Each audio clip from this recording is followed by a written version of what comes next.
सद्गुरु श्री ब्रह्म चैतन्य महाराज गोंदवलेकर, इनका प्रवचन 28 अगस्त। आनंद से जो दूर करती है वो माया है। वस्तु जैसे दिखाई देती है वैसी दिखाई न देना, विपरीत दिखाई देना ही माया है। माया यानी वो जिसका अस्तित्व तो होता ही है, लेकिन अस्तित्व ना हो तो भी काम रुकता नहीं। उदाहरण छाया का ही लीजिए। माया नश्वर है, वो जीती है और मरती भी है। हमें विषय से आनंद होता है, लेकिन वो आनंद भंग पाने वाला है। जो हमें आनंद से दूर करती है वो माया है। हमारा ये अनुभव है कि हमें विषय से अंत में दुख ही होता है। माया हमें विषय में लौटती है और विषय का आमिष दिखाकर तुरंत गायब हो जाती है। जो परिस्थिति है उसमें चैन न आने देना ही तो माया का असली लक्षण है। पैसा माया का अस्त्र है। माया का संक्षेप में वर्णन करना हो तो जो भगवान से हमें दूर करती है वो माया। भगवान की शक्ति जब उससे दूर रखने के लिए साधना बनती है तब वो हमारे लिए माया बनती है, और हम जब उसे यानी माया को आश्चर्य की दृष्टि से उसका तमाशा देखते हैं तब माया ही भगवान की लीला होती है।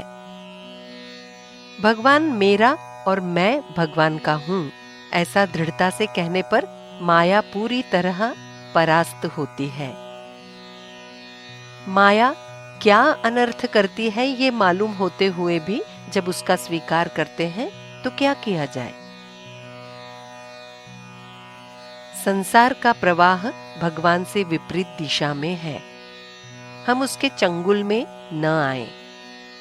जो प्रवाह के साथ बहता है शायद वो चट्टान से टकराए, भंवर में पकड़ा जाएगा और बहता बहता वो कहां जाएगा उसका पता भी नहीं लगेगा।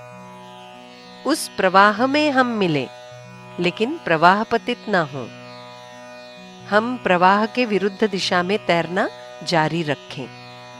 इसी को अनुसंधान टिकाना कहते हैं।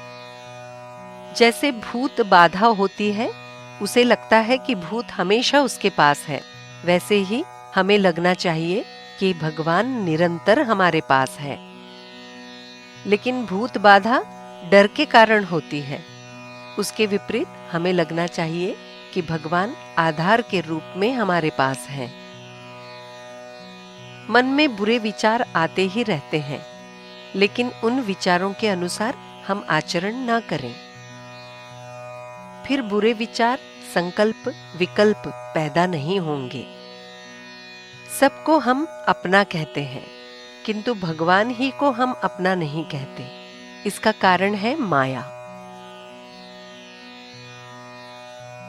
लोगों का मुकदमा वकील अपना समझकर लड़ता है, लेकिन उसके फैसले का सुख दुख नहीं मानता।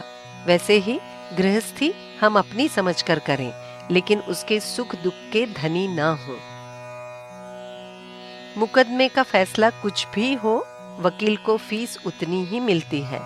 वैसे ही गृहस्थी में प्रारब्ध के द्वारा निश्चित भोग भोगने ही पड़ते हैं। अपना कर्तव्य समझकर वकील जैसे मुकदमा लड़ता है, उसी प्रकार कर्तव्य समझकर हम भी ईमानदारी से गृहस्थी करें। उसमें भगवान को ना भूलें, अनुसंधान कम न होने दें और कर्तव्य करने के बाद चिंता न करें, जिससे सुख दुख का असर हम पर नहीं होगा। ये जिसे सध गया उसे परमार्थ सध गया।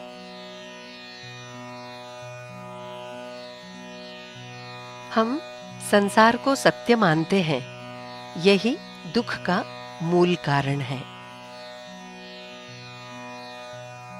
जानकी जीवन स्मरण जय जय राम।